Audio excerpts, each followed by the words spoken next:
What's something you thought was cool as a kid but realized was illegal when you got older? When I was 10, my Uncle Paul had the coolest job ever. He drove this beat-up ice cream truck around our neighborhood every summer. That thing was like magic to me. The music playing, all those colorful pictures of popsicles and sundaes on the side, kids running after it with crumpled dollar bills. I thought he was basically the king of summer. But the best part? One day he let me come with him. I remember him tossing me this wrinkled apron that was way too big and saying, "Hop in, kiddo. You're my assistant today." I felt like the coolest kid alive. I got to sit in the front seat, help hand out ice cream, take money from customers, and even count change. It was like playing store but with real people and real money. Paul started giving me $10 at the end of each day, calling it my cut. I thought I was so grown up, having my own job at 10 years old. Pretty soon it became our weekend thing. Every Saturday and Sunday, I'd wait by the window for Paul's truck to pull up. Mom would pack me a lunch and off we'd go for another day of what I thought was the best job in the world. Everything seemed normal until this one Saturday when some guy flagged us down. No kids around, just him standing on the corner. That was weird because usually only parents with kids or teenagers buying stuff for their friends came to the truck. This guy bought 2 drumsticks and an orange soda.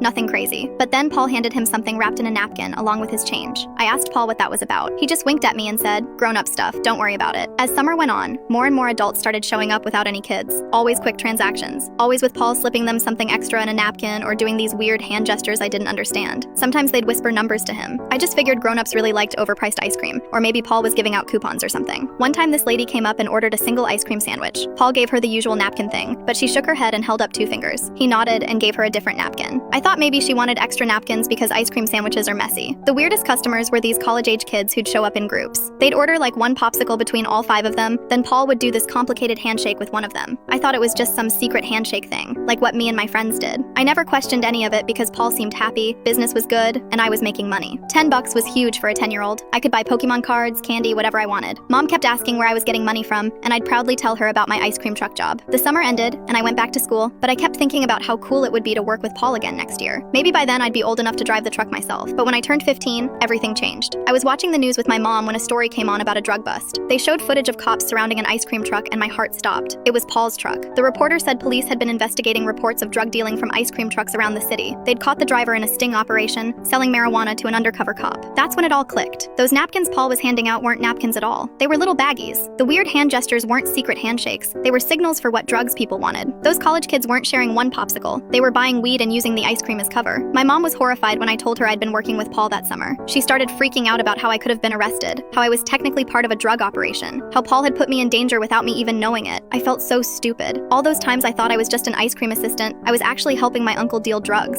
I'd been handing out snacks while he handed out illegal substances right next to me. The $10 he gave me wasn't payment for scooping ice cream, it was probably drug money. Paul got 5 years in prison. I never saw him again after that summer when I was 10.